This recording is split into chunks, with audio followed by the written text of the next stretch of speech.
আমি উম্মতের সমসাময়িক বিপর্যয় উত্তরণের পথ করণীয় এই বিষয়গুলো আলোচনা করার আগে সর্বপ্রথম যে আয়াতটা থেকে আলোচনা শুরু করতে চাই তা হলো সূরা যারিয়াতের 56 নম্বর আয়াত। কত নম্বর ভাই? একটু মনোযোগ দিবেন, অল্প সময়। সূরা যারিয়াতের 56 নম্বর আয়াতে আল্লাহ পাক বলেছেন, বিসমিল্লাহির রহমানির রহিম, ওয়া মা খালাকতুল জিন্না ওয়াল ইনসা ইল্লা লিয়াবুদুন। আল্লাহ পাক বলছেন, আমি জিন জাতি আর মানব জাতিকে একটা মাত্র উদ্দেশ্য সৃষ্টি করেছি, সেটা হলো আমার ইবাদত করতে হবে। এই আয়াত থেকে আমরা বুঝতে পারছি দুনিয়াতে আল্লাহ আমাদেরকে কেন পাঠিয়েছেন। আমরা যারা এখন বেঁচে আছি, যারা চলে গিয়েছেন, যারা আসবেন, এই 3 প্রজন্মের মানুষকে আল্লাহ পাক একটা কারণেই সৃষ্টি করেছেন বা করেছিলেন বা করবেন। সেটা হলো ইল্লা লিয়াবুদুন, শুধুমাত্র আমার ইবাদত করার জন্য। দুনিয়াতে আসার অন্য কোনো উদ্দেশ্য নাই। এখন দুনিয়াতে অনেক কিছু আমরা ডিল করি, পড়াশোনা, আমাদের স্কুল, কলেজ, ইউনিভার্সিটি, আমাদের চাকরি, আমাদের ব্যবসা, আমাদের পরিবার, আমাদের রাজনীতি, আমাদের অর্থনীতি, আমাদের সংস্কৃতি ইত্যাদি। এই তো দুনিয়ার জীবনের বাইরে কিছু আছে? এই প্রতিটা কাজ ইবাদত বানানো সম্ভব যদি আমরা প্রতিটা কাজ রাসূলুল্লাহ সাল্লাল্লাহু আলাইহি ওয়াসাল্লামের সুন্নাহ মতো করি। সিম্পল। দুনিয়ার জীবনের প্রতিটা কাজ ইবাদত বানানো সম্ভব এবং নেকি পাওয়া সম্ভব যদি আমরা একটা মূলনীতি মেনে চলি, যা করব নবী সাল্লাল্লাহু আলাইহি ওয়াসাল্লামের সুন্নাহ মাফিক করব। বাস, ওয়া মা খালাকতুল জিন্না ওয়াল ইনসা ইল্লা লিয়াবুদুন, এর হক আদায় হয়ে যাবে ইনশাআল্লাহ। দ্বিতীয় কথা হচ্ছে আল্লাহ পাক সূরা মুলকের মধ্যে বলছেন 2 নম্বর আয়াতে, আল্লাযী খালাকাল মাউতা ওয়াল হায়াতা লিয়াবলুয়াকুম আইয়ুকুম আহসানু আমালা। আল্লাহ পাক মউত এবং জীবন সৃষ্টি করেছেন একটা উদ্দেশ্যে, সেটা হলো লিয়াবলুয়াকুম আইয়ুকুম আহসানু আমালা। আল্লাহ পাক দেখতে চান তোমাদের মধ্যে আমলের শ্রেষ্ঠ কে। আমি আবার বলছি, আল্লাহ পাক দেখতে চান তোমাদের মধ্যে আমলের শ্রেষ্ঠ কে। হাসান না, আহসান, মানে আমরা বলি না গুড, বেস্ট, বেটার। আল্লাহ পাক দেখতে চান সবচেয়ে বেটার কে। আল্লাহ পাক দেখতে চান না আমলে আমাদের মধ্যে এভারেজ কে, গতানুগতিক কে। কে সপ্তাহে একদিন নামাজ পড়তে আসলো, কে ঈদের দিন নামাজ পড়তে আসছে, কে শুধু রমজান মাসে পাক্কা মুসল্লি হয়ে যায়, হ্যাঁ, কে মাঝে মাঝে ইসলাম প্র্যাকটিস করে। এটা আল্লাহ দেখতে চান না। এভারেজ মুসলিমদের দিয়ে এই উম্মতের কোনো খেদমতও নাই, কোনো কাজও নাই। এবং আল্লাহ পাক এভারেজ মুসলিমদেরকে দিনের বিজয়ের জন্য সৃষ্টিও করেন নাই। আল্লাহ পাক দেখতে চান আমলের শ্রেষ্ঠ কে, কে সবচেয়ে ভালো। আমরা প্রত্যেকটা ক্ষেত্রেই দেখবেন প্রথম কে হয়েছে এটা আমরা ফলো করতে চাই। প্রথম কে হয়েছে, বোর্ড স্ট্যান্ড কে করেছে, ফার্স্ট কে করেছে, ফার্স্ট কে হয়েছে, কে প্রথম আমেরিকা বিজয় করেছে, কে প্রথম জেরুজালেম বিজয় করেছে, কে প্রথম চাঁদে ওই পতাকা গেড়েছে, এগুলো আমরা প্রথম দেখতে চাই। আমরা কিন্তু সেকেন্ডের দিকে খুব একটা ফোকাস করি না। আল্লাহ রাব্বুল আলামিন তার দয়ায় এতটুকু ছাড় দিয়ে দিয়েছেন আমাদেরকে যে অন্তরে যদি সরিষা দানা পরিমাণ ঈমান থাকে আল্লাহ জান্নাত দিয়ে দিবেন। এটা হলো আল্লাহ পাকের দয়া। এটা কি? আল্লাহ পাকের অসীম রহমত, আল্লাহ পাকের দয়া। কিন্তু আল্লাহ পাক দেখতে চান আমলের শ্রেষ্ঠ কে। আমি কি বুঝতে পারছি? তার মানে আমাদের সবার ইন্টেনশন হবে, গোল হবে আমলের শ্রেষ্ঠ হওয়া। মনে করেন আমি নামাজে দাঁড়িয়েছি, আপনি দাঁড়িয়েছেন। এখন নামাজে দাঁড়ানোর আগে আপনাকে চিন্তা করতে হবে যে আমার নামাজটা যেন এই মসজিদের সব মুসল্লির চেয়ে ভালো হয়। মনে করেন আপনার নামাজ কাজাও হয়ে গেছে, আল্লাহ না করুক, এখন আপনি কাজা আদায় করছেন। কাজা আদায় করার সময় আপনাকে চিন্তা করতে হবে এভাবে যে যারা নামাজ কাজা করেছে তাদের মধ্যে যেন আমার নামাজটা শ্রেষ্ঠ হয়। মনে করেন আপনি সওম রাখছেন, রমজান মাসের বা নফল সওম রাখার সময় চিন্তা করতে হবে এভাবে যে আমার এই রোজাটা যেন অন্যদের রোজার চেয়ে ভালো হয়। যাকাত দিচ্ছেন, সাদাকা করছেন, ওয়াজ করছেন, লেকচার দিচ্ছেন, দিনের যে কোনো কাজই করছেন, দিনের একটা মার্কাজ করছেন, চিন্তা থাকবে আমার কাজটা যেন অন্যদের চাইতে শ্রেষ্ঠ হয়। আমরা খুব এভারেস্ট চিন্তা করি এবং আমাদের সমাজ এভাবেই আলেম ওলামাদেরকে মানে গ্রহণ করে নিয়েছে। মনে করে যে আলেম ওলামা মানুষ, সে ময়লা একটা কাপড় পরবে, সে গাড়ি চালাবে না, সে বাইক চালাবে না, সে একটু ভালো ঘড়ি পরতে পারবে না, হ্যাঁ, ভালো বাসা সে করতে পারবে না, হ্যাঁ, তার চুল হবে উস্কো খুস্কো, গায়ের কাপড়গুলো হবে নোংরা, হ্যাঁ, সে ঘুমাবে মাটিতে, ফ্লোরে বিছানা করে। আমাদের সেন্টিমেন্টটা কেন জানি এমন হয়ে গেছে, তাই না? সবচেয়ে বড় আলেম সবচেয়ে বড় গাড়ি চড়বে, সবচেয়ে বড় আলেম সবচেয়ে বড় বাড়িতে থাকবে, সবচেয়ে বড় দিনী কমিউনিটি সবচেয়ে বড় খেদমত করবে ইসলামের এই দেশের মাটিতে। ইনশাআল্লাহ দৃষ্টিভঙ্গি চেঞ্জ করতে হবে। আপনাকে আল্লাহ পাক সামর্থ্য দিয়েছেন, আল্লাহ পাক দেখতে চান সেটা আপনার গায়ে, আপনার চলাফেরায়, আপনার পরিবারে, আপনার সমাজে।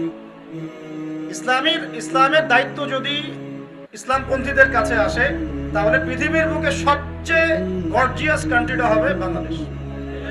এরকম চিন্তা থাকবে। কেন? গতানুগতিক চিন্তা কেন থাকবে? হ্যাঁ, এটাও ঠিক, বহু আল্লাহওয়ালা মানুষ আছেন যারা সমাজের চাকচিক্য থেকে দূরে চলে যান।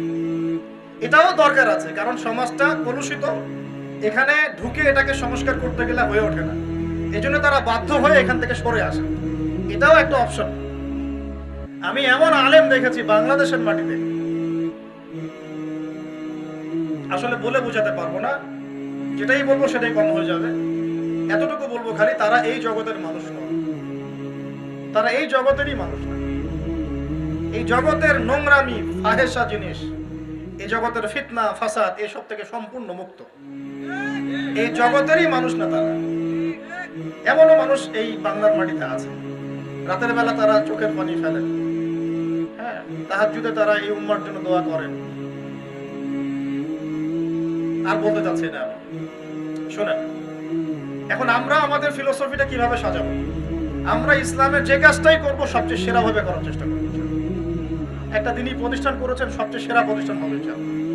এখানে কেন আমার ছেলে আমার মেয়ে ময়লা পরিবেশে থাকবে? কেন ময়লা খাবার খাবে? কেন কেন সে 8-10টা সেকুলার প্রতিষ্ঠানের মতো ফ্যাসিলিটিস পাবে না? কেন দিতে হবে? একজন বিত্তশালী তার সন্তানকে কোন একটা নুরানি মক্তবে বা মাদ্রাসায় অন্য জায়গায় পাঠাতে তার কিছুটা অ্যালার্জি বোধ হচ্ছে। খেয়াল করে দেখেন আপনি, কেন? তিনি পরিবেশ খুঁজে পাচ্ছেন না। আমরা পরিবেশ দিচ্ছি না কেন? দিতে হবে বা দেওয়ার চেষ্টা করতে হবে। আমরা যে কাজটাই করব সেটা সবচেয়ে সেরা ভাবে করার চেষ্টা করব। এটা হলো আমার কথা বলার উদ্দেশ্য। এখন আল্লাহ পাক দেখতে চাচ্ছেন আমলের শ্রেষ্ঠকে দুনিয়াতে। এই যে আমরা বেঁচে আছি, আসার উদ্দেশ্য জানতে পারলাম সূরা জারিয়াতের 56 নম্বর আয়াতে। কেন এসেছি? আল্লাহর ইবাদত করতে। ইবাদত কি? জীবনের সব কাজে ইবাদত রাসূলের সুন্নাহ মাফিক হতে হবে। এখন ইবাদত করার সময় মাথায় কি রাখবো? আমার ইবাদত যেন সবচেয়ে সেরা হয়। আল্লাহ পাক দেখতে চান আমলের শ্রেষ্ঠকে। এখন আমার উদ্দেশ্য কি? আমার উদ্দেশ্য হচ্ছে সূরা আলী ইমরানের 185 নম্বর আয়াত। আল্লাহ পাক বলছেন, কুল্লু নাফসিন যায়িকাতুল মাউত, প্রত্যেক নফস মৃত্যুর স্বাদ গ্রহণ করবে এবং কিয়ামতের মাঠে তাদেরকে পূর্ণ আজর দেয়া হবে। এটা তো সবাই জানে। এখানে উদ্দেশ্য হচ্ছে আল্লাহ পাক বলছেন যে সেদিন ফামান যুহজিহা আনিন নার ওয়া উদখিলাল জান্নাতা ফাকাদ ফাজ। কিয়ামতের দিন যাদেরকে পুলসিরাত পার করে দেয়া হবে, যারা জাহান্নাম থেকে মুক্ত হয়ে জান্নাতে ঢুকতে পারবে, তারাই কেবল সফল। এখানে আমি সাফল্যের দর্শন পেলাম, সাফল্য দর্শন। তার মানে দুনিয়ার ইবাদত, বন্দেগী, আকীদা, আমল, মুআমালাত, মুআশারা এবং তাসকিয়া, এই সব কিছুর মূল উদ্দেশ্য কি? আমি যেন জান্নাতে যেতে পারি, যেন আমি পুলসিরাত পার হতে পারি। সূরা আলী ইমরানের 185 নম্বর আয়াত আমাদেরকে গন্তব্য দর্শন দিচ্ছে। মানে আমাদের গন্তব্য কোথায়? এই তো হিসাব নিকেশ কিন্তু এতটুকুই। এখন এই জিনিসটা আল্লাহ রাব্বুল আলামিন রূহের জগতে আমাদের কাছ থেকে ওয়াদা নিয়েছিলেন। আমাদের সবাইকে আল্লাহ পাক সৃষ্টি করে, আমাদের আত্মাগুলোকে সৃষ্টি করে আল্লাহ পাক বলেছিলেন, আলাস্তু বিরাব্বিকুম, আমি তোমাদের রব নই? আমরা সবাই বলেছিলাম বালা। আমাদের মনে নাই কিন্তু আমরা সবাই বলেছিলাম এক বাক্যে বালা, অবশ্যই আল্লাহ আপনি আমাদের রব। এখন মনে নাই। এরপরে আল্লাহ রাব্বুল আলামিন আদম এবং হাওয়া আলাইহিস সালামকে সৃষ্টি করেছেন, জান্নাতে রেখেছেন, পরীক্ষা করেছেন। এই দুনিয়াতে চলে আসলাম, আদম, হাওয়া আলাইহিস সালাম, ইবলিস। এই শুরু হলো পরীক্ষার জগৎ। ঠিক আছে? এখন এই কথাটা মনে করিয়ে দেওয়ার জন্য আল্লাহ পাক প্রত্যেক যুগে যুগে অসংখ্য নবী রাসূল পাঠিয়েছেন। সবার দুনিয়াতে আসার উদ্দেশ্য কিন্তু এটাই। নবী রাসূলগণ এটাই বলে গেছেন বারবার যে দেখো, লা ইলাহা ইল্লাল্লাহ, আল্লাহ ছাড়া ইবাদতের যোগ্য কোনো মাবুদ নাই। এই কথা প্রত্যেক নবী বারবার বারবার দোহরিয়ে গেছেন আমাদের সামনে। আদম আলাইহিস সালাম থেকে শুরু করে শেষ নবী মুহাম্মদ সাল্লাল্লাহু আলাইহি ওয়াসাল্লাম পর্যন্ত প্রত্যেক নবীর দাওয়াতি মিশন এটাই ছিল, মানুষকে তাওহীদের দিকে ডেকে নিয়ে আসা এবং কুফর থেকে দূরে সরানো, মানুষকে আল্লাহর বিধানের দিকে ডাকা, তাগুত বর্জন করা। সিম্পল। তাওহীদের দিকে ডাকা, কুফর এবং শিরক বর্জন করা, আল্লাহর দাসত্বের দিকে ডাকা, তাগুত বর্জন করা। তাগুত মানে কি? আল্লাহ ছাড়া অন্য যার দাসত্ব করা হয়। আর প্রত্যেক নবী তার কওমকে ওই নবীর সুন্নতের দিকে ডেকেছিলেন। যেমন মুসা আলাইহিস সালামের কওম নবী মুসা আলাইহিস সালামের সুন্নত ফলো করবে, ঈসা আলাইহিস সালামের কওম ঈসা আলাইহিস সালামের সুন্নত ফলো করবে। আমরা কার কওম? মুহাম্মদ সাল্লাল্লাহু আলাইহি ওয়াসাল্লামের কওম, আমরা তার সুন্নত ফলো করব। এখন দেখেন নবী সাল্লাল্লাহু আলাইহি ওয়াসাল্লাম চলে গেছেন আজকে থেকে প্রায় কত বছর? 1450 বছর। এই 1450 বছর আগে নবী সাল্লাল্লাহু আলাইহি ওয়াসাল্লাম আখিরুজ জামানের হাজার হাজার নিদর্শন বলে গিয়েছিলেন। তো 1450 বছর পর এই নিদর্শনগুলো যে কিয়ামতের খুব কাছাকাছি, এটা বোঝার জন্য আপনার পিএইচডি করার দরকার আছে? 1450 বছর তো গণ শেষ। এই 1450 বছরে সাহাবীদের যুগ ছিল, নবীর যুগ ছিল 23 বছর, সাহাবীদের এরপর 30 বছর, উমাইয়া খেলাফত, তারপর এসেছিল উমাইয়াদের যুগ, এটা ছিল প্রায় 92 বছর, 92 ইয়ার্স। তারপর চলে গেছে আব্বাসীয়দের যুগ, প্রায় 500 বছরের মতো, 500 ইয়ার্স। তারপর চলে গেছে ফাতেমিদের যুগ, তারপর তুর্কিদের যুগ, তারপর আসছে আপনার মিশরের মামলুক শাসন, কর্ডোভার দিকে আবার ছিল ইসলামিক একটা আব্দুর রহমান খেলাফা ছিল, ওখানে একটা ছোট করে স্পেন, এই যে স্পেন, ইতালি, পর্তুগাল, এগুলো আমরা জয় করেছিলাম। একদম ওই পশ্চিমা থেকে চায়না পর্যন্ত পুরো কন্টিনেন্টটাই মুসলিমদের হাতেই ছিল। এরপর মোগলরা এসেছে, আফগানরা এসেছে, সাবকন্টিনেন্টে অনেক, ইংরেজদের সময়ে অনেক কিছু হয়েছে। 1450 বছর পর এখন আমরা যে যুগটাকে পাচ্ছি, এই যুগটাতে আপনি কিভাবে এখন চলবেন? এই উম্মতের বিপর্যয় আপনি কিভাবে ঠেকাবেন? 1450 বছর পর আমরা এখন কি দেখছি? আমরা দেখছি কোনো নবী নাই। আছে? নবীর ওয়ারিসগণ আছেন। নবীর ওয়ারিস কারা? ওলামায়ে কেরাম। ওলামায়ে কেরাম কয়েকভাবে বিভক্ত। কেউ কেউ আছেন আলেম নামের জালেম, আছে কি নাই? আবার কেউ আছেন হক্কানি আলেম। ঠিক আছে? এখন হকপন্থী ওলামায়ে কেরাম নিজেকে জাহির করেন না। হকপন্থী ওলামায়ে কেরামের বৈশিষ্ট্য কি? তারা নিজেদেরকে কিন্তু জাহির করেন না। খুব খেয়াল করে দেখবেন। আর আমরা যারা টুটা ফাটা ইলম কালাম রাখি, আমাদের দায়ী পর্যন্তই সীমাবদ্ধ থাকা ভালো, কারণ এই পথ অনেক লম্বা। কারণ আমি এখন বুঝতে পারছি, যত বেশি আমি গভীরে যাচ্ছি, আলহামদুলিল্লাহ, ইসলামের জ্ঞান এত গভীর, 100 বার জন্ম নিলেও আপনি শেষ করতে পারবেন না। তাই যারা এটা হাসি আর কথা তো নেগেটিভলি নেয়, কথা তো পজিটিভলি নেয় না, কুরআন তিলাওয়াত পর্যন্ত করতে না পেরে যারা বক্তব্য দেওয়ার চেষ্টা করছেন, ওয়াজ করার চেষ্টা করছেন, আলেমদেরকে চ্যালেঞ্জ করার চেষ্টা করছেন, এই দুঃসাহসটা পাচ্ছেন কোত্থেকে আমি বুঝতে পারছি না। এটা তো বিশাল বড় দুঃসাহস এবং অহংকারের পরিচয়। এই বইয়ের মধ্যে আশরাফ আলী থানভী রাহিমাহুল্লাহ লিখেছেন, আমি তো বলতাম 3 মাস লাগে কোরআন শিখতে, আগের লেকচারগুলোতে বলেছি। উনি বলেছেন 2 সপ্তাহ লাগে। এই যেখানে 2 সপ্তাহ, 2টা সপ্তাহ মক্তবে পড়ে তারপর দাওয়াতি কাজ করা যেত না? কোরআনুল কারীম তেলাওয়াত শেখা, এরপর একটা হিফজ করার অবস্থা আছে, হিফজ করা, তারপর আরবি ব্যাকরণ শেখার ব্যাপার আছে, তারপর আরবি ভাষা শেখার ব্যাপার আছে, তারপরে ইবারত পড়ার যোগ্যতা অর্জন করার ব্যাপার আছে, তারপরে আসবে আকীদার বই, উসুলের বই, ফিকহের বই, হাদিসের বই। এই পড়তে পড়তে পড়তে পড়তে প্রায় 10-15 বছর পর গিয়ে আপনি একটা জায়গায় যাবেন। এটাই বাস্তবতা। এর পাশাপাশি আবার সমসাময়িক বিশ্বের জ্ঞান লাগবে, যেমন বিশ্ব রাজনীতি, ভূ রাজনৈতিক প্রেক্ষাপট, অর্থনীতি, সমাজনীতি, বিশ্বের পলিটিক্স, বিশ্বের ফিলোসফি, সবচেয়ে বেশি ইম্পর্টেন্ট বিশ্বের ইকোনমি বোঝা, বিশ্বের অর্থনীতি বোঝা। আরো লাগবে এই ইতিহাসের জ্ঞান, ইসলামের ইতিহাস, ওয়ার্ল্ড হিস্ট্রি, বিশ্বের ইতিহাস, সিরাতের জ্ঞান, তারপরে আপনার এই 1400 বছরের হিস্ট্রি, এই জামানার সাথে যে এলেমগুলো মিলে যায় সেই উপকারী বিদ্যাগুলো অর্জন করা, সায়েন্স এন্ড টেকনোলজির জ্ঞান, অনেক কিছু দরকার। সবকিছু একত্রিত যখন হবে তখন আপনি নিজেকে একজন মুহাক্কিক আলেম বলে পরিচয় দিতে পারেন। কিন্তু মুহাক্কিক আলেমরা কিন্তু পরিচয় এভাবে দেয় না, দেয় তারা নিজেদেরকে আড়াল করতে চায়। আমি যে কথাটা বলছিলাম যে এই দিনের দায়িত্ব নেয়ার আগে অনেক বেশি যোগ্যতা অর্জন করার ব্যাপার আছে। কাজগুলো না করে যারা নির্দিষ্ট এজেন্ডা বাস্তবায়ন করার জন্য জনগণের মাঝে বিভ্রান্তি এবং ফিতনা সৃষ্টি করছেন, আল্লাহকে ভয় করার জন্য নসিহত করুন। এতটুকুই। একটা ঐক্যবদ্ধ জাতি, আমরা একটা ঐক্যবদ্ধ জাতি ছিলাম, এখনো আছি। হঠাৎ করে কোত্থেকে যেন কিছু মানুষ এসে বলা শুরু করলো যে তোমাদের ইসলাম ঠিক না, আমাদের ইসলাম ঠিক, তোমাদের নামাজ ঠিক না, তোমাদের হাত বাঁধা ঠিক না, তোমাদের আমিন ঠিক নাই, তোমাদের দাঁড়ানো ঠিক নাই, তোমাদের মোসাফা ঠিক নাই, তোমাদের মেসওয়াক ঠিক নাই, তোমাদের আকীদা ঠিক নাই, তোমাদের আল্লাহ এক, আমাদের আল্লাহ এক, তোমাদের নবী অমুক, আমাদের নবী অমুক, তোমাদের তাকলিদ হারাম, তোমাদের মাযহাব সমস্যা, তোমাদের তাকলিদের সমস্যা, তোমাদের তাকলিদের সাক্ষীদের সমস্যা, তোমাদের ইমামের সমস্যা, সমস্যা সমস্যা বাথরুম থেকে নিয়ে রাষ্ট্র পর্যন্ত চলে গেল। এতে সবচেয়ে বড় যে সমস্যাটা হয়েছে এটা হলো এই ঐক্যবদ্ধ জাতিগত সংহতি নষ্ট হয়েছে। কারণ আমাদের ঐক্যবদ্ধ জাতিগত সংহতি থাকলে আরো বড় চিন্তা করতে পারতাম।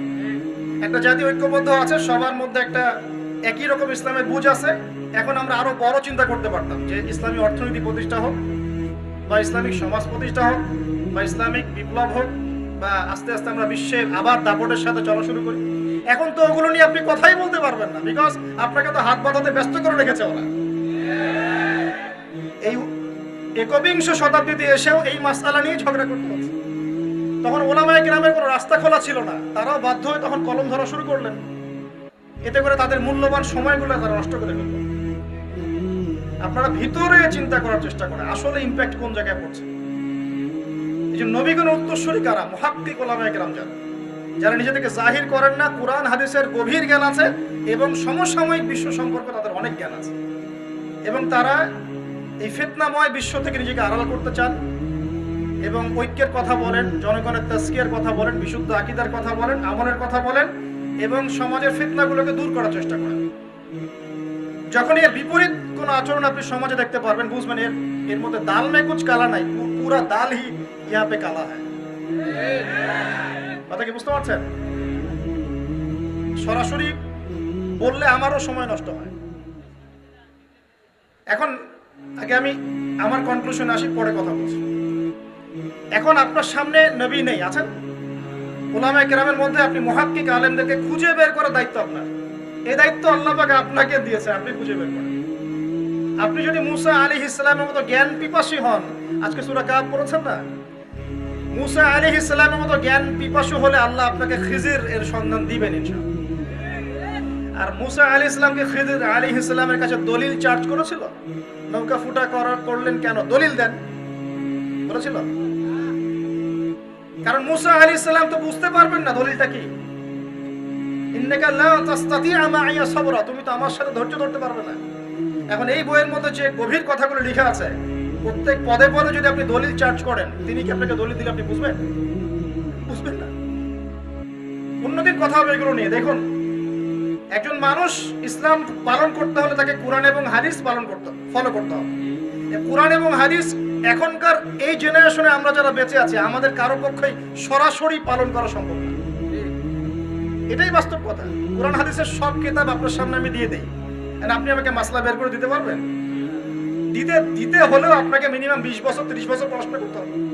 আপনি 30 বছর পিছনে যাবেন কেন, যখন ওলামায়ে কেরাম রেডি আছেন?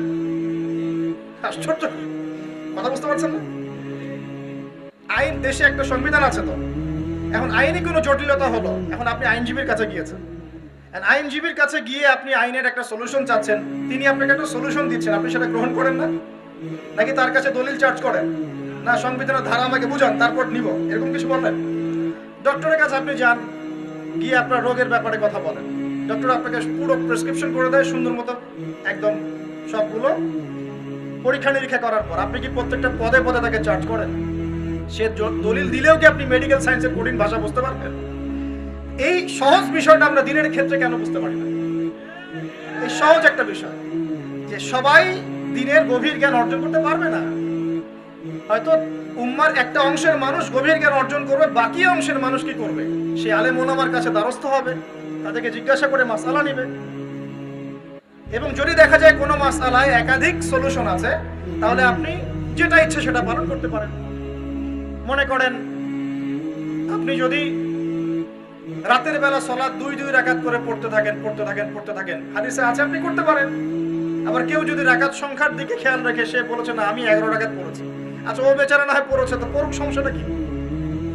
কিন্তু আপনি যদি এখানে দলীয়করণ শুরু করেন, তাহলে তো বাথরুমের ইস্তেঞ্জার মাসলা থেকে শুরু করে উপর পর্যন্ত খালি দলে দলে ভাগ হতে থাকবে। এই কাজটা হয় না এখন।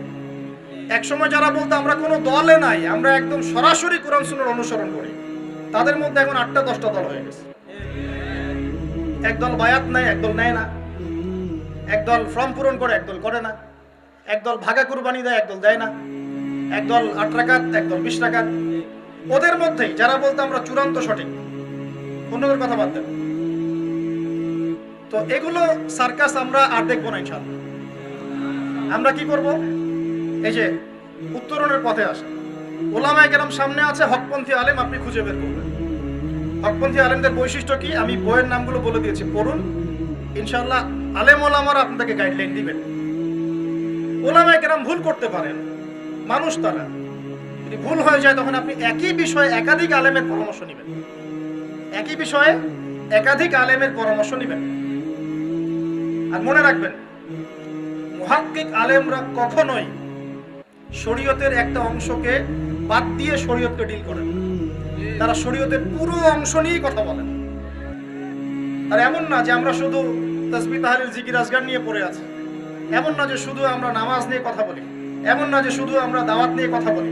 মুহাক্কিক আলেমরা ইসলামের কোরআন সুন্নাহর সামগ্রিক বিষয়ের সমাধান আপনাকে দেবেন, এবং ইনশাআল্লাহ অবশ্যই সেগুলো দলিল ভিত্তিক হবে।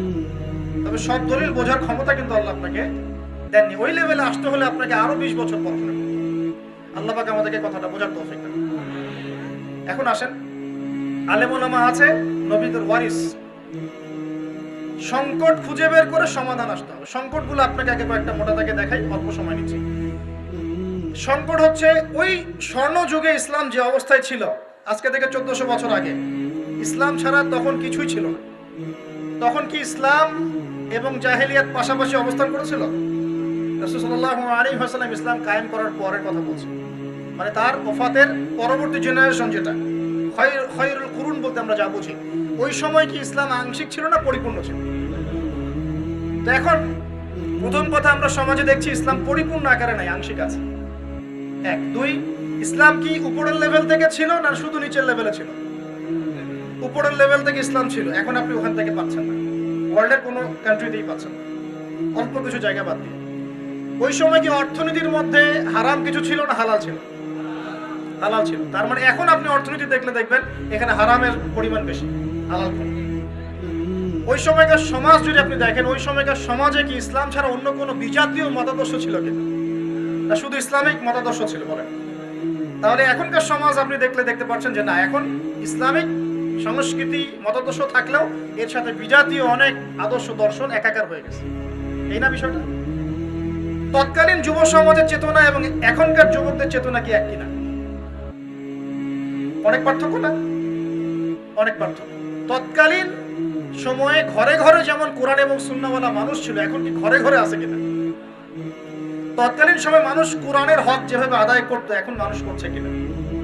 তৎকালীন সময় পর্দার অবস্থা যেমন ছিল, এখন কি পর্দার অবস্থা এমন কিনা? তৎকালীন সময় কি এইভাবে ফ্যামিনিস্ট রেভলিউশন ছিল কিনা? একটা একটা করে মিলাতে থাকে। তৎকালীন ইলমের অবস্থা, এখনকার ইলমের অবস্থা। তৎকালীন আলেমদের অবস্থা, এখনকার অবস্থা। তৎকালীন মুসলিম উম্মার ঐক্যের অবস্থা, এখনকার অবস্থা। তৎকালীন অর্থনীতি, এখনকার অর্থনীতি। তৎকালীন পলিটিক্স, এখনকার পলিটিক্স। তৎকালীন জিওপলিটিক্স, এখনকার জিওপলিটিক্স। প্রত্যেকটা সেক্টর মিলে আপনি দেখবেন এখন সভ্যতার সংকট চলছে। কিসের সংকট? কথা কি বুঝতে কষ্ট হচ্ছে? তাজকিয়ার সাথে এদের কি সম্পর্ক? যারা উম্মাকে বিভক্ত করে রেখেছে, প্রত্যেকটা মাসআলা নিয়ে সমাজে ফিতনা সৃষ্টি করছে, এদের সাথে তাজকিয়ার কোনো সম্পর্ক নাই, কোনো সম্পর্ক নেই। এজেন্ডা একটাই ছিল, উম্মাকে বিভক্ত করে ছিন্ন ভিন্ন করে ফেলা, এবং সেই এজেন্ডায় কিন্তু তারা মোটামুটি সফল হয়েছে। কাদের স্বার্থে? বিদেশি প্রভুদের স্বার্থে। এখন সভ্যতার সংকট চিনতে পারছেন? উত্তরণের জন্য এখন করণীয় কি? ওলামায়ে কেরাম কি বলছেন আমি আমার মতো করে সাজিয়ে বলছি, 10টা কথা বলবো, খালি 10টা। ওলামায়ে কেরাম বলতে যাচ্ছেন এই সভ্যতার সংকট থেকে উত্তরণের জন্য প্রথমত আপনাকে আমাকে দুনিয়াতে থাকার, বা আল্লাহ যে পাঠিয়েছেন, কেন পাঠিয়েছেন, কেন বেঁচে আছি, এই আদর্শ এবং এই দর্শনটা ঠিক করতে হবে। 2 দুনিয়ার হাকিকত, দুনিয়ার ক্ষণস্থায়িত্ব এবং দুনিয়াতে আমরা যে বেঁচে আছি কি উদ্দেশ্যে, কেন আছি, আমি না থাকলে কি হতো আল্লাহ পাকের, এই দুনিয়ার হাকিকতটা আগে উপলব্ধি করতে হবে। দুনিয়ার হাকিকত কি ভাই? এই যে আমাদের যুবক একজন ভাই বাইক নিয়ে দৌড়ে যাচ্ছেন রাস্তা দিয়ে, পিছনে প্রেমিকাকে নিয়ে ট্রাকের তলে পিষ্ট হয়ে একদম শেষ হয়ে গেল। এটা হলো দুনিয়ার হাকিকত, এটা দুনিয়ার হাকিকত। এক ভাই সারাদিন দুনিয়া কামাই করার জন্য হালাল হারাম বিভিন্ন পন্থায় টাকা পয়সা আর্ন করছেন, 5-10 তলা বিল্ডিং তুললেন, ঢোকার আগেই শেষ। এটা দুনিয়ার হাকিকত, এগুলো দুনিয়ার হাকিকত। ওলামায়ে কেরাম বলতে চাচ্ছেন কোরআন হাদিস থেকেই, তারা তো আর কোরআন হাদিসের বাইরে কথা বলবেন না। দুনিয়াতে আমরা কেন বেঁচে আছি, আমাদের উদ্দেশ্যটা কি, কেন আমি না থাকলে আল্লাহর কিছু কি যায় আসতো, আল্লাহ পাক কেন আমাকে এখানে রেখেছেন, আমার কাজ কি, আমার উদ্দেশ্য কি, এটা বোঝা 1 নাম্বার কাজ। আমার কথা কি বুঝতে পারছেন ভাই? অর্থাৎ কেন আছি, উত্তর হচ্ছে আল্লাহর দিন পালন করব, আল্লাহর দিনের পরিবার সাজাবো, আল্লাহর দিনের প্রচার করব, আল্লাহর দিন প্রতিষ্ঠার চেষ্টা করব। এছাড়া দুনিয়াতে বেঁচে থাকার আমাদের কোনো উদ্দেশ্য নেই। এই দুনিয়াতে আমরা বউ বাচ্চা স্ত্রী সন্তানের সাথে আনন্দ ফুর্তি করার জন্যই আসি নাই। এখানে এই দুনিয়াতে আমরা প্রেমিকার পিছনে সময় নষ্ট করার জন্য আসি নাই। এই দুনিয়াতে আমরা এই টিকটক প্রজন্ম হওয়া, কিশোর গ্যাংয়ে যোগ দেওয়া, হ্যাঁ হকি স্টিক নিয়ে এখানে ওখানে মারামারি করা, মাদকের আখড়ায় বসে যৌবন নষ্ট করা, হ্যাঁ এগুলো করতে আমরা দুনিয়াতে আসি নাই, আল্লাহ পাক পাঠান নাই। দুনিয়ার হাকিকত এটাই ভাই, আমরা এখানে এগুলো করতে আসি নাই, এটাই বাস্তব কথা। কেন এসেছি তাহলে? ওই যে বললাম, 1 আল্লাহ পাকের দিন আগে নিজে পালন করব, 2 আল্লাহ পাকের দিন আমার পরিবারে প্রতিষ্ঠা করব, 3 আল্লাহ পাকের দিন আমি আমার সমাজে প্রচার করার চেষ্টা করব, যোগ্যতা নিয়ে, আগে যোগ্যতা অর্জন করব তারপরে। আর 4 নাম্বার, আমি আল্লাহ পাকের দিন প্রতিষ্ঠার স্বপ্ন দেখব, চেষ্টা করব। পারবো কিনা আল্লাহু আ'লাম, চেষ্টা করা সবার থাকবে। দিন প্রতিষ্ঠার জন্য একটা মাদ্রাসা করাও হচ্ছে দিন প্রতিষ্ঠার অংশ। আপনার যতটুকু সামর্থ্য, যে বই লিখছেন সেটাও একটা অংশ, একটা প্রকাশনা সংস্থা খুলেছেন এটাও আপনার একটা অংশ, আপনি একটা মসজিদ করেছেন এটাও একটা অংশ, আপনাকে আল্লাহ পাক যে চেয়ারম্যান সাহেবকে ক্ষমতা দিয়েছেন, উনি দিনের জন্য কিছু কল্যাণমূলক কাজ করছেন, এটাও তার অংশ। সবকিছুই অংশ। এখন সমস্যা হচ্ছে কি, আমাদের উপর থেকে তো কোনো একক নেতৃত্ব নাই যে সব এই চেষ্টাগুলোকে ঐক্যবদ্ধ করবে। সমস্যা কি বুঝতে পারছেন কিনা? যিনি সবগুলোকে একসাথে ইউনাইটেড করবেন এমন কোন একক নেতৃত্ব আছে কিনা সারা ওয়ার্ল্ডে? আছে। এই কারণে এগুলো বিক্ষিপ্ত আকারে আছে, কিন্তু বিক্ষিপ্ত থাকবে না ইনশাআল্লাহ। তো আমাদের আগে এগুলো ঐক্যবদ্ধ হবে, আল্লাহ করবেন, কার দ্বারা করবেন আল্লাহু আ'লাম, আল্লাহ ভালো জানেন। এটা প্রথম কাজ। 2 নাম্বার প্রিয় ভাইরা, ওলামায়ে কেরাম বলতে যাচ্ছেন যে দিন পালন করা, প্রচার করা, প্রসার করার আগে তুমি আগে জ্ঞান অর্জন করো। কি করো ভাই? ওই যে বললাম, তাদের মতো হয়েন না, কুরআন তেলাওয়াত না শিখে স্টেজে বসে যায়, এরকম হইতে চায়। আল্লাহর ওয়াস্তে আগে কুরআন তেলাওয়াত করা শেখেন, সবার আগে তাজবিদ সহ কুরআন তেলাওয়াত করতে শেখেন। একটা কথা বলেই ফেলে, আমি কুরআন তেলাওয়াত করা শিখছি কত বছর হলো জানেন? গেস করতে পারবেন? 10 বছর। কত বছর বলবেন ভাই? 10 বছর সময় লাগে।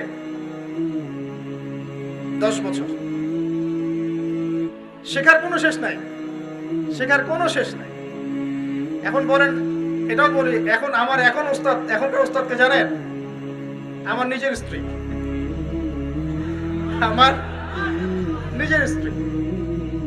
অসাধারণ তেলাওয়াত, এটা শোনানো যাবে না যেহেতু পর্দার ব্যাপার আছে। অসাধারণ, এক বাক্যে অসাধারণ।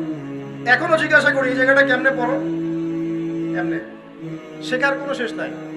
আমি অবাক হয়ে যাই, মানুষ কোরআন তেলাওয়াত না শিখেও দিনের দায়ী হয়ে যায়। মানে ওলামায়ে কেরাম বুঝবেন কথার অর্থ। এরপরে পড়াশোনার কত স্তর আছে, এটা তো মক্তবের পড়া। আগে তো 2 বছর মক্তবে করতে হতো। এত মক্তব খুলেছি আমরা কেন? তোমাদের জন্যই তো। আসো ভর্তি হও, সমালোচনা করার আগে আর বাহাসে চ্যালেঞ্জ করার আগে ভর্তি হও মক্তবে। 3 নাম্বার, কোরআন তেলাওয়াত করার সাথে সাথে আপনাকে আরো কিছু বই পড়তে হবে, যে বইগুলো আপনি একা একা সবাই পড়তে পারবেন। আলেম ওলামা লাগবে। প্রথমে বলেছি, আপনি আরবি ভাষা শিখবেন, আরবি ব্যাকরণ শিখবেন, বিষয়ভিত্তিক বইগুলো পড়বেন। যে বইটাই পড়বেন ওলামায়ে কেরামের সাথে পরামর্শ করে নিয়ে পড়বেন। তার মানে 3 নাম্বার কাজ কি ভাই? ইলম অর্জন করা। ওলামায়ে কেরাম বলতে চাচ্ছেন 4 নাম্বার, এটা 2 নাম্বার বলেছি না? 2 তিন তিন। এক নাম্বার বলেছি দুনিয়ার হাকিকত বোঝা, কেন এসেছি দুনিয়ায়। দুই নাম্বার হচ্ছে ইলম অর্জন করা। তিন নাম্বার ওলামায়ে কেরাম বলতে চাচ্ছেন যে আপনাকে আমাকে এই সংকটগুলো মোকাবেলা করতে হলে বা প্রতিকারের জন্য আমাদেরকে জানা অনুযায়ী বেশি বেশি আমল করতে হবে, প্রচুর আমল করতে হবে। আমলে কোনো কমতি দেখানো যাবে না, প্রচুর আমল করতে হবে। আমি একজন আলেম সম্পর্কে একজনকে জিজ্ঞাসা করেছিলাম যে আমি আল্লামা তাকি উসমানী হাফিজাহুল্লাহর বই খুব বেশি পছন্দ করি, খুব বেশি ভালোবাসি। তিনি কি এমন আমল করেন যার কারণে তার এই কবুলিয়াত আল্লাহর কাছে? তিনি বলছিলেন যে তিনি প্রচুর নামাজ পড়েন, প্রচুর নফল নামাজ পড়েন, প্রচুর দোয়া করেন, সব সময় জিকির করতে থাকেন। মানে আমল কমে গেলে কিন্তু কবুলিয়াত কমে যায়। আমল অনেক বেশি বাড়াতে হবে, আল্লাহ পাক সবাইকে তৌফিক দান। 4 নাম্বার আমলের, তাহলে কিভাবে আমল করব? প্রত্যেকটা কাজ নবীর সুন্নাহ মাফিক করবেন। ঘুমানো থেকে শুরু করে একদম ঘুমানো পর্যন্ত, ঘুম থেকে ওঠা থেকে শুরু করে আবার ঘুমানো পর্যন্ত খালি নবীর সুন্নাহগুলো ফলো করবেন, চলতে ফিরতে সুন্নাহগুলো ফলো করবেন। 4 নাম্বার হচ্ছে পারিবারিক আদর্শ ঠিক করতে হবে। পারিবারিক আদর্শ ঠিক না করলে শুধুমাত্র বড় বড় কথা বলে লাভ নাই, দিন আগে নিজের পরিবারে কায়েম করতে হবে। আল্লাহ পাক আমাদেরকে তৌফিক দান। আমাদের পরিবারে মা বোনরা যেন বেপরদায় না চলে। পরিবারের মধ্যে কোরআনের শিক্ষা থাকবে, তালিম থাকবে, সুন্নতের চর্চা থাকবে, ইসলামী সংস্কৃতি থাকবে। ছোটবেলা থেকে আমরা পরিবারে আমাদের ছেলে মেয়েদেরকে ইসলামী মূল্যবোধ দিয়ে মানুষ করবো। 5 নাম্বার হলো হারাম খাবো না ইনশাআল্লাহ। হারাম যে রিজিকগুলো আছে, সেটা হোক সুদ বা ঘুষ বা অন্যান্য যে কোনো করাপশন, এখান থেকে আমরা সম্পূর্ণ মুক্ত থাকার চেষ্টা করবো ইনশাআল্লাহ। তবে এটা এমন যুগ যে যুগে এটা 100% সম্ভব হয়ে ওঠে না, আমাদের ক্ষেত্রেও হয়ে ওঠে না, কিন্তু চেষ্টা করতে হবে। আল্লাহ পাক চেষ্টাগুলোই দেখবেন ইনশাআল্লাহ। ফাত্তাকুল্লাহা মাস্তাতা'তুম, তোমরা সাধ্যমতো আল্লাহকে ভয় করতে থাকো। আল্লাহ পাক আমাদের সবাইকে হালাল রিজিক প্রশস্ত করে দিন এবং হালালের মধ্যে বরকত দান। 6 নাম্বার উলামায়ে কেরাম বলতে যাচ্ছেন যে দিন মানার ক্ষেত্রে আপনাকে উলামায়ে কেরামের সোহবতে থাকতেই হবে, এবং এখানে থাকলে আপনি এই ইসলামের ক্লাসিক্যাল যে ইসলাম চলছে, ক্লাসিক্যাল ইসলাম, এই ক্লাসিক্যাল ইসলামের বাইরে ব্যাঙ্গের ছাতার মতো অনেকগুলো দর্শন প্রতিষ্ঠা হয়ে গেছে। এই আজে বাজে দর্শনগুলো থেকে আপনাকে বাঁচিয়ে রাখবে উলামায়ে কেরামের সোহবত। যদি কিচ্ছু না জানেন, আপনি কিছুই পারেন না, কমপক্ষে একজন মুহাক্কিক আলেমকে ধরে বসে থাকেন। অবশ্যই আপনার জন্য এখানে তাকলিদের শাস্তি জায়েজ, এবং আপনার জন্য তখন ফরজ বটে। অবশ্যই তখন আপনার জন্য এই মাযহাব মানাটাই ফরজ বটে, কারণ আপনি তো মুস্তাহিদ নন। আপনি হচ্ছেন একজন সাধারণ আম মানুষ, আমি একজন আম সাধারণ মানুষ। আমি তো কোরআন সুন্নাহর গভীর জ্ঞান অর্জন করতে পারছি না। অতএব আমাকে অবশ্যই বরেণ্য কোনো আলেম, বরেণ্য কোনো ইমাম তার ছত্রছায়ায় থাকতেই হবে। আদারওয়াইজ আপনি তো ইসলামই পালন করতে পারবেন না, কোন মাসলা পালন করবেন না। এখন এই জায়গায় যারা আঘাত করার চেষ্টা করছে, উদ্দেশ্যটা কি? তাহলে একটা জাতিগত সংহতিকে নষ্ট করে দেবে। অতএব এই মুনাফিকির বিষয়গুলো ভালো করে মাথায় রেখে পথ চলবেন। কেন এত অপবাদ গালিগালাজ খেতে হয় বুঝবেন আস্তে আস্তে। মূল কারণ এইগুলা, অন্য কিছু কারণ নয়। কারণ আবু তো আদনানকে বোতলে ঢোকানো যায় নাই, কারণ ওই ফিতনার বোতলে আমাকে ঢুকানো যায় নাই। এটাই আক্রোশ, এটাই ক্ষোভের কারণ। আমি যদি এখন ফর্ম পূরণ করতাম, আমাকে মাথায় নিয়ে নাচতাম। কথা হয়তো বুঝতে পারতেছেন না, কিন্তু আলহামদুলিল্লাহ আমরা হকের পিপাসু, যেখানে হক থাকবে সেখানে যাবো ইনশাআল্লাহ।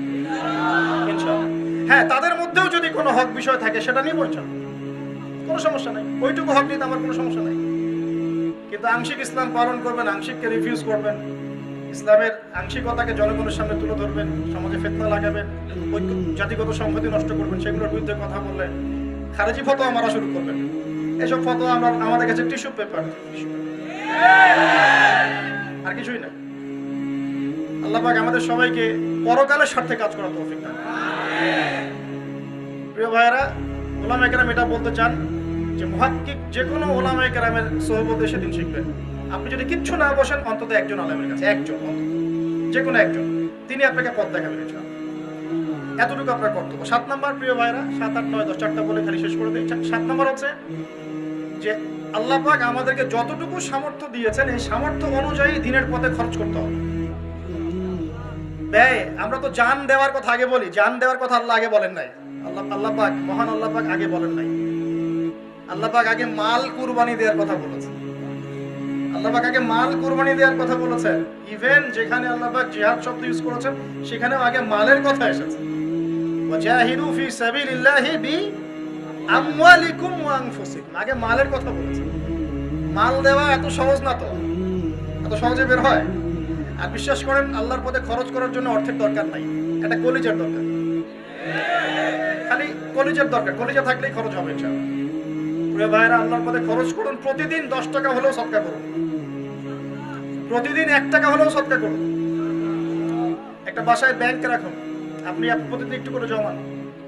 সপ্তাহে সপ্তাহে সেটা মসজিদে দিবেন, মাদ্রাসায় দিবেন, সমাজ কল্যাণমূলক কাজে দিবেন, ইসলামিক খেদমতের কাজে দিবেন, বা কিছু বই কিনে নিজে পড়বেন, মানুষকে হাদিয়া দিবেন। মানে ইসলামিক কাজে আপনি টাকা পয়সা ব্যয় করেন। আল্লাহ পাক তৌফিক দান।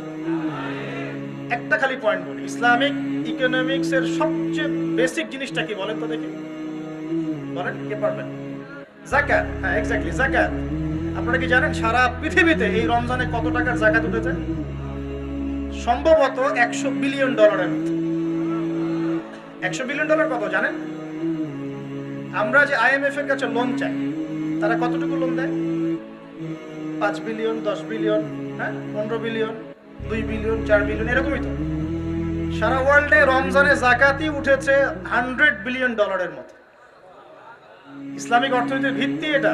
আপনার যাকাত, ওসর, যে এই যে বিষয়গুলো আছে, এগুলোকে আল্লাহর পথে যদি খরচ করেন, আমাদের কারো কাছে হাত পাতারই প্রয়োজন নেই। আর এই কারণেই কিন্তু যাকাতের দিকে অনেক শকুনের চোখ পড়েছে। সতর্ক থাকবেন। এটাই, আপনারা ইকোনমিক্স পড়েন, ইকোনমিক্স ছাড়া এই ওয়ার্ল্ডকে ডিল করতে পারবেন। ওই যে বললাম, কিছু মানুষ বোঝে চাল দিয়ে ফিতরা দিতে হবে, কিন্তু নবী সাল্লাল্লাহু আলাইহি ওয়াসাল্লাম দিনার দিরহাম ইউজ করেছেন, এটা বোঝে। আর আমি কোনোদিনও বলি নাই যে কাগজের টাকা হারাম।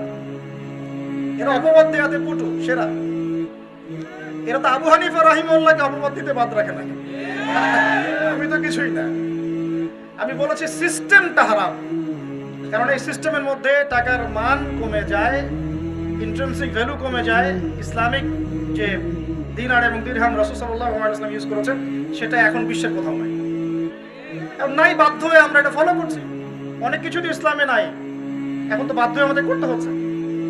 নবীর যুগের সেই খিলাফ এখন আছে, বাধ্য হয়ে আমরা পালন করছি। যা আছে সামনে তাই পালন করছি। নবীর যুগে কোনো মেয়ে বেপরদায় চলতো না, এখন চলে কিনা? চোখের হেফাজত করা সম্ভব? কষ্ট হয়, তো বাধ্য হয়ে আমরা চলছি। তো বাধ্য হয়ে একটা জিনিস মানা আর একটা এমনি এমনি স্বীকার করা, সেটাকে এক জিনিস হলো? আমরা এখন বাধ্য হয়ে এবং এই ইকোনমিক সিস্টেম ডিল করতে হচ্ছে। আল্লাহ পাক যখন চাবেন তখন এটা আবার উঠে যাবে ইনশাআল্লাহ, আবার ইসলামিক ইকোনমিক সিস্টেম আসবে ইনশাআল্লাহ। এখন আসেন যে, হ্যাঁ, 7 নম্বর কি বললাম? আল্লাহর রাস্তায় মাল খরচ। 8 নম্বর হচ্ছে বাল্লিগু আন্নি ওয়ালাউ আয়া। আল্লাহর পথে দাওয়াতি কাজ করবেন, যতটুকু পারেন ততটুকু। যতটুকু আপনি শিখেছেন, সময় দিয়েছেন আল্লাহর পথে, 3 দিন, 7 দিন, 40 দিন, অনেক সময় দিয়েছেন। আমি জানি আমাদের ভাইরা এগুলো অনেক বেশি অ্যাক্টিভ, এবং এগুলোতে অ্যাক্টিভিটি থাকলে তাস্কিয়া অর্জন করা সহজ হয়। একটা সিস্টেমের মধ্যে থাকলে কাজগুলো করা সহজ হয়। এই জন্য ওলামায়ে কেরাম এই সিস্টেমগুলো ফাংশন করেছে, যাতে আপনারা এর মধ্যে থাকলে একটা রুটিন ওয়াইজ লাইফ লিড করতে পারেন। এটাকে তো ফরজ করে দেওয়া হয় নাই, দেওয়া হয়েছে আপনাকে দিন শেখানোর জন্য কাছে ডেকে এই তরিকাগুলো করা হয়েছে। এখন এখানে আমি যদি যতটুকু শিখি, এতটুকু যদি দাওয়াতি কাজ করতে থাকি, যতটুকু পারেন, সৎ কাজে আদেশ, অসৎ কাজে নিষেধ করেন, দিন এগিয়ে যাবে ইনশাআল্লাহ। 9 নাম্বার, আমাদের মা বোনদের ব্যাপারে ওলামায়ে কেরাম খুব সতর্ক থাকতে বলছেন। 9 নাম্বার, সবকিছু চলে গেল, পরিবারের মান ইজ্জত পর্দা যেন না চলে যায়। এটা হচ্ছে অনেক বড় একটা কথা। যদি আমরা আমাদের মেয়েদেরকে কন্ট্রোল করতে পারতাম, সমাজে জেনার হার আজকে 50% কমে যেত। আমরা তো পাচ্ছি না, আমরা জানি না আমরা কি চাই। একজন মহিলা বোরখা পরে আছেন, তার মেয়ে পাশে নগ্ন হয়ে আছে, অর্ধনগ্ন হয়ে আছে। আর বোরখাটা তো আপনার মেয়েকে পরানো দরকার। যুব সমাজ তো আপনাকে দেখে না, যুবকরা কি আপনাকে দেখে? তার মানে তোমরা দেখো। আচ্ছা, তো এই মা কি চান? আমি ঢাকা শহরে যখন থেকে থাকা শুরু করছি ভাই, এটাও বাধ্য হয়ে, বিকজ আমার ফ্যামিলি আছে এখানে আমার ফ্যামিলি আছে। এখন শিখলাম আমি এখানে শিখলাম যে মা মেয়েকে বলছে যে তোর বয়ফ্রেন্ড নাই কেন? তুই সবাই ঘুরতে যায় ঈদের দিন, তুই যাইতে পারস না, বলতেছে তুই ঘুরতে যেতে পারস না, সবাই যায়। অবাক হয়ে যায়, মানে কি বলবো, অবাক লাগে যে মানুষের চিন্তাধারা এখন এই পর্যায়ে চলে আসছে। তাহলে আমরা আমাদের সমাজের মধ্যে জেনাকে উস্কে দিচ্ছি না নিজেরাই? এখান থেকে না সরে আসতে পারলে সমাজের নারী পুরুষের ব্যালেন্স এবং এই পবিত্রতা এটা বজায় থাকবে না, সমাজের পবিত্রতা নষ্ট হয়ে যাবে, যেটা হচ্ছে দিন দিন আমরা সবাই বুঝতে পারছি, ভুক্তভোগীও হচ্ছে। অহরহ ধর্ষণের ঘটনা ঘটছে, মেয়েদের টিজিং এর ঘটনা ঘটছে, মেয়েরা খুনের শিকার হচ্ছে। এই তো কালকেই মনে একটা নিউজ দেখলাম যে বাসায় টিচারের হাতে একটা মেয়ে খুন হয়ে গেল। তাহলে আমরা ফিতনাগুলোর দরজা কেন খুলে দিব? এবং আমরা আমাদের পরিবারের মধ্যে পর্দাটা কায়েম রাখবো ইনশাআল্লাহ। ফেমিনিস্ট মহিলারা গলা খাকাতে খাকাতে চিল্লাচিল্লি করতে করতে মারা যায়, যাক, ওদের দর্শন আমাদের গেলার কোনো দরকার আছে না। যারা মেয়েদের দেহটাকে পণ্য বানিয়ে ব্যবসা করতে চায় ওরা চিল্লাচিল্লি করে মারা যায়, কিয়ামতের মাঠে জাহান্নামে যায়, যাক, আমাদের কিছু যায় আসে? আমরা বিয়ে করলে পর্দাশীল মেয়ে বিয়ে করব। আমরা আমাদের বোনদেরকে বোঝাবো যে ছোট বোন বড় বোন পর্দায় থাকো, এটা তোমার সম্ভ্রম, এটা ফরজিয়াত, নামাজ যেমন ফরজ এটাও ফরজ। আমরা আমাদের মাদেরকে নসিহত করব, আমাদের অনেকের মারাই পর্দা করে মাশাআল্লাহ, আর পিতামাতাকে নসিহত করা যায়, তাদেরকে শাসন করা যায় না। আর আমরা আমাদের মেয়েদেরকে অবশ্যই শুরু থেকে পর্দা শেখাবো। এভাবে আমরা পারিবারিক আদর্শটা সুন্দর করার চেষ্টা করবো। মেয়েদের ক্ষেত্রে একটু সবর দরকার, কারণ সব কথা ওরা সরাসরি শুনতে চায় না। তো এই জন্য ধৈর্যের সাথে পথ চলতে হবে, আল্লাহ পাক তৌফিক দান। সবশেষ কথা সেটা হলো 10 নম্বর, আমাদের সমাজের ঐক্য এবং সংহতি বজায় রাখতে বলেছেন উলামায়ে কেরাম। সমাজের ঐক্য সংহতি বজায় রাখতে হলে অবশ্যই উলুল আমরদেরকে মেনে চলতে হবে, ধর্মীয় ক্ষেত্রেও এবং রাজনৈতিক ক্ষেত্রেও। আমরা সৎ কাজের আদেশ করব, অসৎ কাজে নিষেধ করব। যদি আমরা আমাদের ঊর্ধ্বতন কর্তৃপক্ষের কাছ থেকে কোনো রকম ইসলামের নেগেটিভ কোনো বিষয় দেখতে পারি, সবর করব, তাদেরকে সদুপদেশ দিব এবং আলেম ওলামার সহবতে তাদেরকে নিয়ে আসার চেষ্টা করব। আমরা তাদের বিরুদ্ধে বিদ্রোহ করতে যাব না, প্রয়োজন নাই। এগুলো করার মধ্যে কোনো আসলে লাভের চেয়ে ক্ষতি অনেক বেশি, লাভের চেয়ে ক্ষতি অনেক বেশি। সামাজিক ঐক্য সংহতি শৃঙ্খলা বজায় রাখাটা খুব বেশি গুরুত্বপূর্ণ। আর আমরা তো অমুসলিম সমাজে বসবাস করি না, আমরা তো মুসলিম সমাজে বসবাস করি। আমরা মুসলমানের বিরুদ্ধে অস্ত্র ধরবো না, কথা কি ক্লিয়ার? ইনশাআল্লাহ। কিন্তু মুনাফিকদের সাথে আমাদের কোনো আপোষ নেই, ওটা যা ইচ্ছা করতে থাকে। এখন শেষ কথা হচ্ছে, আমরা আমাদের ঊর্ধ্বতন কর্তৃপক্ষের সাথে সুসম্পর্ক রাখবো। তাদের সাথে আমরা কোনো রকমের মানে সাংঘর্ষিক কোনো জায়গায় যাবো না ইনশাআল্লাহ, যতক্ষণ না তারা স্পষ্টভাবে ইসলামের এগেইনস্টে অবস্থান নেয় ততক্ষণ পর্যন্ত না। রাসূল সাল্লাল্লাহু আলাইহি ওয়াসাল্লাম এটাই বলেছেন, ইসলামের পক্ষে যতক্ষণ তারা আছেন, সালাত কায়েম করছেন, ইসলামিক পরিবেশ রেখেছেন, তোমরা তাদের আনুগত্য করবে। হ্যাঁ, তারা যদি কোনো ভুল কিছু বলে বা ভুল কোনো কাজ করে, আপনি সংশোধনের নিয়তে আপনি কথা বলেন, ইসলামের নিয়তে আপনি তাদেরকে নসিহত করতে পারেন, উলামায়ে কেরামের সামনে নিয়ে এসে বসাতে পারেন, তারা পরামর্শ দিবেন। কিন্তু কখনোই মুসলিম রক্ত ছড়াতে যাবেন না কখনো। এই কাজটা করতে গেলে সমাজের ঐক্য সংহতি নষ্ট হয়ে যায়। এই কথাটা বলেছি, আবার আমাকে মুনাফিক বানায় দিয়েন। হ্যাঁ, বেশি বুঝলে সমস্যা, বেশি বুঝতে চায় না। এটা একটা জাতিগত ঐক্য, জাতিগত সংহতি রক্ষা করে চলতে হয়। এবং সবাই মুসলিম, তারা সবাই আল্লাহকে মেনে চলে, রাসূলকে মেনে চলেন, হয়তো আমলে বা অন্যান্য বিষয়ে একটু গাফেলতি দেখা যায়। নসিহতের মধ্য দিয়ে, পরামর্শের মধ্য দিয়ে, হেদায়েতের দোয়া করে করে আল্লাহ যদি চান তাদের মধ্যেও ওমর হামজার মতো মানুষ আসতে পারে। আমরা প্রাণ খোলা দোয়া করবো আল্লাহ পাক যেন আমাদের উপরে ওমর এবং হামজার মতো নেতৃত্ব নিয়ে আসে। আমরা দোয়া করবো, কোনো সমস্যা? আমরা কি তাদের নেতৃত্বের ভাগিদার? আমরা হচ্ছি আত্মশুদ্ধি অর্জন করা আমাদের মূল উদ্দেশ্য। আমরা কিভাবে আত্মশুদ্ধি অর্জন করে পরকালে জান্নাত পাবো। আল্লাহ পাক তো আমাকে এখানে অন্য এজেন্ডা দিয়ে পাঠান নাই। আমরা আমাদের কর্তৃপক্ষের সাথে সুপরামর্শ এবং সুসম্পর্ক রেখে চলবো ইনশাআল্লাহ, এবং জাতিগত সংহতি ঐক্য বজায় রাখার চেষ্টা করবো ইনশাআল্লাহ। আল্লাহ পাক আমাদের সবাইকে এই সমসাময়িক সময়ে উম্মার এই বিপর্যয়গুলো চিহ্নিত করার তৌফিক দান করুন, এবং এই সমস্যাগুলো নিরসনের জন্য, প্রতিকার উত্তরণের জন্য এই যে 10টা পয়েন্ট আমি সংক্ষিপ্ত আকারে আলোচনা করেছি, এইগুলো একটু বোঝার, আমল করার তৌফিক আল্লাহ পাক আমাকে আপনাদের সবাইকে দান করুন। মনে করি শেষ করার আগে একবার প্রথম কথা কি বলেছি ভাই? দুনিয়ার হাকিকত উপলব্ধি করতে হবে, দুনিয়া চিরস্থায়ী নয়, যেতে হবে সবাইকে, অতএব প্রস্তুতি গ্রহণ করুন। 2 ইলম অর্জন করতে হবে, কোন ইলম? কোরআন সুন্নাহর সামগ্রিক ইলম, ঠিক আছে? 3 নাম্বার আমল বাড়িয়ে দেওয়া লাগবে ইলম অনুযায়ী, আল্লাহ পাক তৌফিক দান করুন। 4 পারিবারিক আদর্শটাকে শক্তিশালী করতে হবে, আল্লাহ তৌফিক দান করুন। 5 নাম্বার কি বলেছি বলেন? এই দ্বীনের ইলম শিখবেন কার সোহবতে? হক্কানি মুহাক্কিক আলেমদের কাছে। 6 নাম্বার আল্লাহর পথে কি করবেন? খরচ। 7 কি বলেছে? যাকাতের কথা বলেছি, আর দাওয়াতের কথা বলেছি, যে আল্লাহর পথে দাওয়াত দিবেন। আর 8 বলেছি আপনার পারিবারিকভাবে পর্দা প্রতিষ্ঠা করেন। আর একটা তো মনে আছে, আমরা আমাদের কর্তৃপক্ষের সাথে কি করব? সুসম্পর্ক রেখে এবং সদুপদেশ দিয়ে চলবো ইনশাআল্লাহ। আমর বিল মারুফ নাহি আনিল মুনকারের কাজ করবো। আরেকটা মিস হয়ে গেছে, যেটা হলো আমাদের যতটুকু সামর্থ্য আছে, কেউ বলতে পারেন, কেউ লিখতে পারেন, কেউ অর্থ আছে, যার যা আছে তাই নিয়ে ইসলামের খেদমতের নাম ঝাঁপিয়ে পড়েন। যার কাছে যতটুকু প্রতিভা আছে এতটুকু দিয়ে হলেও আল্লাহর রাস্তায় কিছু করে আল্লাহর সাথে সাক্ষাতের প্রস্তুতি গ্রহণ করেন। আল্লাহ পাক আমাদের সবাইকে কথাগুলো বোঝার এবং আমল করার তৌফিক দান করুন, আমিন। আমরা একটা মুখতাসার দোয়া করে আমাদের আজকের এই জান্নাতের এই পরিবেশ, এই জান্নাতের বাগিচা, এই মাহফিলের সমাপ্তি ঘোষণা